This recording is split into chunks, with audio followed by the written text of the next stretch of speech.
c'est en train de se produire. Les constructeurs de voitures de luxe occidentaux font face à un effondrement brutal qu'ils n'avaient pas vu venir. Pendant des décennies, des marques comme BMW et Mercedes ont incarné la richesse, le pouvoir et le prestige mondial. Mais cette époque est en train de s'effondrer. La raison ? Huawei. Le géant chinois vient de lancer une onde de choc avec la Maestro S Recent, une berline électrique ultra luxueuse, au design soigné, bourrée de technologies de pointe et proposée à un prix défiant toute concurrence. Ce n'est pas juste un nouveau modèle, c'est un signal, un avertissement. Les États-Unis et leurs alliés sont désormais confrontés à une concurrence capable de faire vaciller leurs marques les plus emblématiques. Alors, que se passe-t-il lorsque le meilleur produit devient aussi le plus abordable ? Les marques occidentales sont en état de crise totale. En coulisses, elles savent que cela pourrait bien être la fin. Leur dernier bouclier, les tarifs douaniers. Mais voici le paradoxe, les constructeurs américains et européens dépendent fortement du marché chinois pour survivre. Et avec l'entrée en scène de Huawei, ils sont sur le point de perdre l'accès à un marché du luxe estimé à 160 milliards de dollars. Ce qui se joue ici dépasse largement le secteur automobile. C'est une guerre technologique, une guerre des chaînes d'approvisionnement, et l'Occident est en train de perdre du terrain à une vitesse alarmante. En mai 2025, Huawei et le constructeur chinois JAC ont dévoilé la Maestro S Recent, une berline électrique de luxe proposée entre 98 000 à 142 000 dollars. Mais la Maestro S Recent, ce n'est pas juste une voiture de plus sur le marché. C'est une déclaration audacieuse. Avec des performances puissantes, une technologie de pointe et un prix bien inférieur à celui de ses concurrentes occidentales, ce modèle redéfinit le luxe et remet en cause la domination de marques comme BMW, Mercedes-Benz et Tesla. En moins de 30 jours après son annonce, la Maestro S Recent a enregistré plus de 6500 précommandes. Un chiffre qui, en apparence, peut sembler modeste. Mais en réalité, ce n'est pas une simple vague. C'est un raz-de-marée qui s'abat sur le marché des voitures de luxe. L'arrivée de la Maestro S800 marque un tournant pour l'industrie automobile mondiale. Elle met en lumière les vulnérabilités des constructeurs occidentaux et confirme l'influence grandissante de la Chine. Ce véhicule n'est pas un simple produit. C'est le symbole d'un affrontement économique et technologique bien plus large, dans lequel les chaînes d'approvisionnement, les stratégies nationales et les préférences des consommateurs évoluent à grande vitesse. Pour les États-Unis et l'Europe, la Maestro S 800 est un sérieux signal d'alarme. Elle montre que l'Occident perd du terrain et que les enjeux n'ont jamais été aussi élevés. À première vue, la Maestro S 800 pourrait ressembler à un énième véhicule électrique dans un marché déjà saturé. Mais en réalité, c'est bien plus que ça. Elle incarne la preuve que la Chine est désormais capable de produire des véhicules haut de gamme, à la pointe de la technologie, capables de rivaliser, voire de surpasser ceux de l'Occident. Derrière son design élégant se cache une histoire bien plus vaste, celle d'un immense marché intérieur, d'une vague de marques chinoises émergentes, de percées technologiques et d'une stratégie nationale claire pour dominer l'industrie automobile mondiale. Ces forces ne se contentent plus de rivaliser, elles sont en train d'écraser les constructeurs traditionnels, et la Maestro S 800 n'est qu'un début. Voyons maintenant pourquoi les constructeurs historiques des États-Unis et d'Europe sont au bord de l'effondrement, et pourquoi la montée en puissance de la Chine dans l'électrique les plonge dans un état de panique généralisé. Tout commence par les chiffres. La Chine est, de loin, le plus grand marché automobile au monde. En 2023, elle a vendu 26 millions de véhicules, soit près d'un tiers des ventes mondiales. C'est 2 fois plus que le marché américain et plus du double de l'Europe. Pour les marques de luxe occidentales comme BMW, Mercedes-Benz ou Audi, la Chine n'est pas un marché parmi d'autres. C'est leur bouée de sauvetage, représentant souvent jusqu'à un tiers de leurs ventes mondiales. Maintenant, imagine perdre tout ça. Au 3e trimestre 2024, les ventes de BMW en Chine ont chuté de près de 30%. Celles de Mercedes-Benz ont baissé de 10%. Ce n'est pas simplement un mauvais trimestre, c'est un effondrement des revenus qui menace l'ensemble de leur modèle économique. Les bénéfices générés en Chine ont longtemps permis de financer l'innovation électrique, les opérations en usine et bien plus encore. Mais sans cette manne financière, les budgets sont réduits, les projets sont gelés, les licenciements commencent et la spirale s'accélère. Et l'hémorragie est loin d'être terminée. Les consommateurs chinois tournent le dos aux marques occidentales et ils ne regardent pas en arrière. Grâce à d'énormes subventions gouvernementales, les véhicules électriques de marques chinoises comme BYD, NIO, Xiaomi et désormais le Maestro S8 de Huawei sont nettement moins chers que leurs équivalents occidentaux. Mais ce n'est pas qu'une question de prix. Le patriotisme économique joue un rôle central. Les acheteurs chinois voient désormais les marques locales comme des symboles d'innovation et de fierté nationale. Pendant ce temps, les constructeurs étrangers sont piégés dans une guerre des prix qu'ils ne peuvent pas gagner. BMW a dû baisser le tarif de son modèle iX, un de plus de 20 000 $, juste pour tenter de rester dans la course. Mais voici ce qui change tout. Le prix n'est plus le principal problème. Les constructeurs chinois ne sont plus perçus comme des copies bon marché. Ils surpassent désormais les marques occidentales en matière de technologie, de performance et de luxe. Le Maestro S8 fruit d'un partenariat entre Huawei et GC, en est la preuve éclatante. Il ne se contente pas de concurrencer les modèles comme la Mercedes Maybach, la Rolls-Royce ou les électriques haut de gamme de BMW. Il les affronte de front. Ce monstre électrique délivre une puissance impressionnante de 852 chevaux grâce à une configuration trimoteur et offre une autonomie de 702 km. Et ce n'est pas tout. Grâce à la technologie de charge rapide 5C, la batterie passe de 10% à 80% en à peine 12 minutes. À l'intérieur, c'est tout aussi impressionnant. La Maestro S800 tourne sous Harmony OS, le système d'exploitation de Huawei, offrant une expérience numérique fluide sur un tableau de bord à 3 écrans, accompagné d'un système audio à 43 haut-parleurs. L'habitacle est aussi futuriste que luxueux.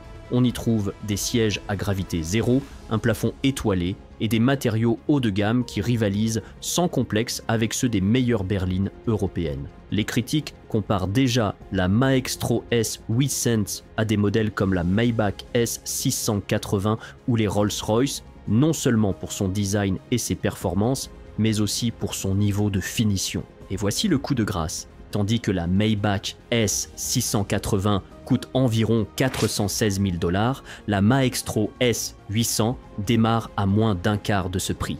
4 fois moins cher, sans réel compromis sur la qualité. Ce n'est pas un simple remous dans l'industrie. C'est un tsunami, et derrière cette vague déferlante, on retrouve la mainmise quasi totale de la Chine sur la chaîne d'approvisionnement des véhicules électriques. Les entreprises chinoises dominent désormais entre 60 et 75% de la production mondiale des composants de batterie. Deux géants à eux seuls, BYD et CATL, contrôlent plus de la moitié des batteries pour véhicules électriques dans le monde. Résultat, la Chine bénéficie d'un avantage de coût immédiat de 20 à 30%, lui permettant de produire de meilleures voitures à des prix bien plus bas. Pendant ce temps, les constructeurs occidentaux restent alourdis par des chaînes logistiques complexes et des plateformes dépassées. Aujourd'hui, l'Occident ne se contente plus de perdre du terrain, il est en train d'être évincé de la course industrielle la plus stratégique du siècle. Et les conséquences vont bien au-delà des salles d'exposition. La Maestro S800 n'est pas seulement un produit, c'est une arme dans une stratégie beaucoup plus vaste. Une campagne délibérée, alignée sur l'État chinois pour dominer l'industrie automobile mondiale. Au cœur de cette stratégie, l'intégration verticale. Les entreprises chinoises ne se contentent pas d'assembler des voitures. Elles contrôlent l'ensemble de la chaîne, des matières premières comme le lithium et les terres rares jusqu'aux cathodes, anodes et packs de batterie. Cela permet de réduire considérablement les coûts, d'innover rapidement et de passer à l'échelle mondiale bien plus vite que leurs concurrents. A l'inverse, les constructeurs occidentaux dépendent de chaînes d'approvisionnement mondialisées, complexes et fragmentées, dont de nombreux composants clés proviennent de Chine elle-même. Cela crée une vulnérabilité stratégique majeure. La moindre perturbation dans les exportations chinoises, qu'il s'agisse de batteries, de microprocesseurs ou d'électronique, peut paralyser les chaînes de production occidentales. Prenons l'exemple de l'Europe. L'Union européenne importe la majorité de ses composants électroniques pour véhicules électriques, ainsi que les matériaux de batterie, depuis la Chine. Ce n'est pas juste risqué, c'est une menace directe à la souveraineté industrielle. Et c'est là que réside la véritable crise. La perte de part de marché n'est que la partie visible de l'iceberg. Le véritable enjeu, c'est le contrôle de la mobilité, des infrastructures et des écosystèmes numériques. Les véhicules électriques modernes sont devenus de véritables plateformes numériques, intégrées au réseau énergétique, à l'urbanisme et aux technologies intelligentes. Celui qui prend la tête de cette transformation façonne l'avenir. Et en s'implantant au cœur de cet écosystème, la Chine ne se contente plus de vendre des voitures. Elle revendique le contrôle des réseaux, des logiciels et de l'intelligence embarquée qui alimenteront les villes de demain. Dans cette nouvelle réalité, les nations occidentales risquent de perdre bien plus que leurs industries. Elles risquent de sacrifier leur indépendance technologique. Et ce basculement ne passe pas inaperçu, même chez les figures majeures de la tech occidentale. Lors d'une visite à Pékin, le 16 juillet, le PDG de Nvidia, Jensen Huang, a publiquement déclaré que les véhicules électriques chinois étaient les meilleurs au monde, saluant la vitesse fulgurante des progrès technologiques du pays. Quand l'un des leaders les plus influents de la tech américaine reconnaît ouvertement l'avance chinoise, c'est le signe clair que l'équilibre mondial est en train de basculer.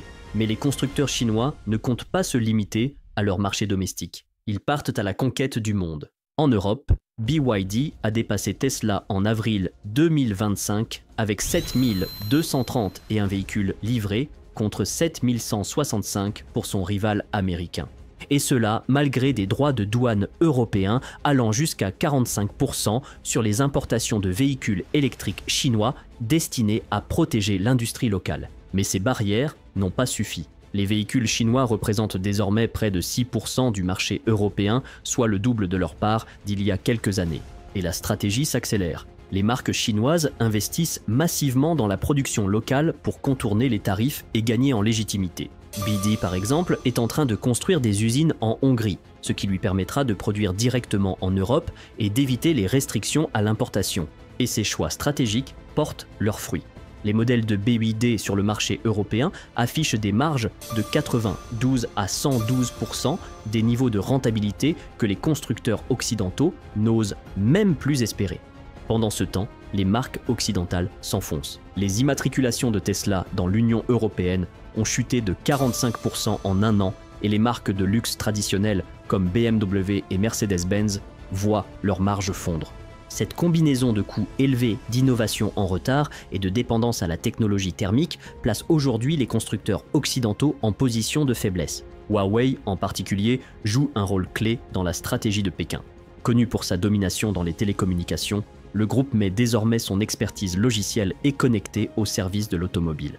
La Maestro S800 fonctionne sous Harmony OS, le système d'exploitation de Huawei. Il permet une intégration fluide entre la voiture, les smartphones Huawei et les systèmes domotiques de la marque. C'est une approche centrée sur l'écosystème connecté que les constructeurs occidentaux ont du mal à reproduire. L'ascension de la Maestro S800 et des autres véhicules électriques chinois traduit un changement économique et géopolitique majeur. L'industrie automobile ne se limite plus à construire des voitures. Elle devient une bataille pour le contrôle de la technologie, des chaînes d'approvisionnement et des écosystèmes numériques. Et cette bataille, l'Occident est en train de la perdre. Les constructeurs occidentaux restent prisonniers d'un héritage technologique thermique qui devient rapidement obsolète face à la révolution électrique. Leurs chaînes d'approvisionnement mondialisées, autrefois un atout, deviennent désormais un handicap face à des acteurs chinois intégrés verticalement et ultra réactifs. Et les conséquences se font déjà sentir. Au deuxième trimestre 2024, la marge bénéficiaire de BMW s'est effondrée. Chez Mercedes-Benz, dont un tiers des ventes provient de la Chine, les pressions budgétaires deviennent critiques. Si cette tendance se poursuit, les constructeurs occidentaux pourraient voir des milliards de profits s'évaporer, menaçant leur capacité à financer la recherche, le développement et la transition vers l'électrique. Cela pourrait entraîner des licenciements massifs, des annulations de projets, voire des retraits de certains marchés clés, comme la Chine. Mais la montée en puissance des véhicules électriques chinois a aussi des conséquences géopolitiques majeures. Car ces véhicules ne sont plus de simples produits de consommation. Ils deviennent des composants stratégiques des infrastructures nationales. Ils alimentent les flottes publiques, les services de transport à la demande et les villes intelligentes. Et dans ce contexte, le contrôle des chaînes d'approvisionnement devient une question de sécurité nationale.